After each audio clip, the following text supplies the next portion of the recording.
Many people, including myself, grew up playing Halo. Games we grow up playing tend to feel special to us, but Halo seems to hold a special place in our memories. I still remember vividly the day I first encountered the Flood. It was a special family occasion. I was running between family photos and the computer room to continue my horrifying discovery. So in this video, I'm going to explain the neuroscience behind why the original Halo trilogy is so nostalgic. For anyone who is new to my channel, my credentials include a bachelor's in psychology, a master's in neuroscience, and I am currently in my third year of a computational neuroscience PhD. Let's dive right into it. When you look back on Halo, what do you first recall? It's very likely Martin O'Donnell's incredible score, or the feeling of wonder and discovery captured in the story and environments. From the relationship with Cortana to flying a Banshee up towards the stars. Halo is a game about visceral experiences, and it's no wonder that our memories of this game persevere throughout time. Emotion is one of the strongest modulators of encoding and retrieval. Encoding is the first step of the brain storing memories that occurs while you're experiencing something. And experiences that have an emotional quality to them are known to get stored better and recalled easier. Cortana's warning to stop Captain Keyes and ultimately finding him infected by Flood are prime examples of moments that got stored deep into our memory through excellent sculpting of emotional landmarks. On the topic of memory and emotion is a phenomenon called state-dependent memory, which regards how a person's state, for example your emotional state, during encoding and retrieval are intimately linked. Simply put, when you're in a given state, it's easier for you to recall things you experienced when you were in that state. So when you're feeling a sense of wonder, triumph, or melancholy like you did throughout the journey of Halo, this primes your memories of Halo for recollection. Memory is a funny thing. Memory doesn't just get stored like a game on a shelf. The consolidation or long-term storage of an episodic memory is a very dynamic process. Every time you remember something, your brain is actively recreating the memory, and traces of your experience during recollection can find their way into the memory trace after reconsolidation. So every time you look back fondly on that fun night you had laughing and playing Halo 3 with your friends, the memory gets more and more associated with the emotions you feel while reminiscing on it, with each flashback injecting more nostalgia into that memory in the form of emotional and personal significance.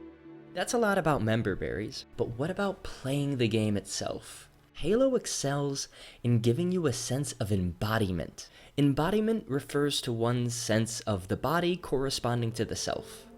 When you're playing Halo, you're inhabiting the body of Master Chief, and you feel it. The games usually start with a character telling you personally to look up and down and left and right, and they react to you taking these actions. In the war against the Covenant, your contributions really matter. Your gameplay determines whether the UNSC Marines survive or don't. Your choices of when and which weapon to take as a primary or secondary, when and where to use cover, or when and which grenade to throw or save for later, it all engages the exploration-exploitation trade-off, which establishes that your decisions have consequences and makes you feel like a real super soldier battling through the front lines of a war. And the front lines of this war can be dramatic. As you take down massive scarabs, discover the horrifying Flood, and finally fire a Halo ring, you yourself are creating this story.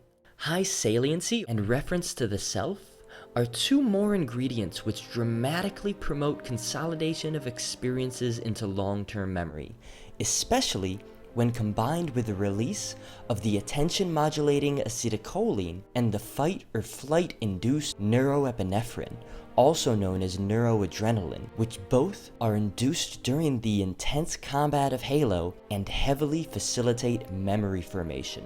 Halo provides a plethora of these focused demanding events where your actions have large consequences to the game world. If you play on the difficulty right for you, where my legendary gang at, then Halo's gameplay itself is rich with intense moments that feel integral to your progression throughout the game.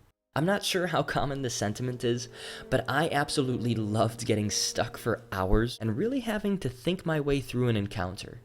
I'll never forget being on a certain snowy bridge in Halo 1 and finally deciding to just book it past everything with a flood of enemy fire right on my ass, or stealing a Covenant Banshee before the elite could fly it away, or stealthing through an entire section of sleeping grunts and patrolling elites as my adrenal glands pumped out cortisol, the primary stress hormone. And the fights themselves are packed full of high-intensity combat. Even though Halo is a slow-paced game, time flies by when you're playing. This is partially because of the phenomenon called intentional binding, which refers to how the time between an action and its external consequences are perceived as compressed. So all the responsivity of the enemies to your attacks, the stumbling of the grunts, the popping of the elite's shield, weapons being shot out of the Flood's hands, it all creates sensory consequences to our actions, which makes Halo's combat feel fast-paced, through intentional binding. And on top of that, the multi-phase nature of these enemies provides the player with a constant stream of small goals, with goal-directed behavior involving systems heavily modulated by dopamine, which means that killing an enemy is accompanied with short bursts of dopamine release for each accomplished sub-goal. For example, elites demand energy weapons for their shields and bullets after it's popped. Hunters require circling to their back for access to a weak point. Even the Flood carriers make you trigger its burst and then back up to deal with its spores. One last thing I want to talk about is why so many people, including myself, prefer the old art style in the Master Chief Collection, despite how pretty the updated graphics may be. The simplicity principle is a psychological theory that the brain encodes representations of the world that are as simple as possible in order to minimize the computational cost and maximize the generalizability of our schemas or mental models. I'd say that the original Halo's art style exemplifies the perfect balance between simplicity and clarity. If a graphical style has too much detail, then the brain must spend cognitive resources processing all that information. On the flip side, when something is too simple, it has the computational cost of requiring that the brain must reverse engineer what this abstract representation really signifies and what the actual structure of the environment really is. This high cognitive load, or used resources, means that the brain has less available for processing other aspects of the game. So there should be some optimal balance between simplicity and complexity, where the minimal amount of brain processing is needed. According to prototype theory, certain examples of objects are primed or most easily accessible to consciousness, such as a couch being an example of furniture. The look of the original Halo may very well be close to the level of detail that the brain itself stores its prototypes of objects. Perhaps an ease in neural processing resulting from graphics eliciting already primed percepts is why we love the original Halo art style so much. So let's recap what we've discussed. Firstly, the emotions you experience while playing and reminiscing on an experience plays a large role in the consolidation and reconsolidation processes that lead to long-lasting memories, and this is especially true of experiences that relate strongly to your sense of self. This is why you remember being Master Chief, and why so many of your memories are of your most emotional moments in the games. When it comes to the gameplay itself, Halo earned its elevated status in your memories by constructing experiences where your actions and decisions are highly important, risky, multi-step, and require adaptive exploration. which together engages dopaminergic, cholinergic, and adrenergic systems, creating a cocktail of neuromodulators that are both rewarding and memory promoting. Lastly, the graphical art style may capture the optimal balance of simplicity and complexity that frees our brain processing for the more enjoyable aspects of Halo, such as getting good at the combat, immersing yourself in a beautiful music and game world, and maybe even simply just vibing in a warthog. Alright, that's all for me for today. I really hope you've enjoyed and learned something new.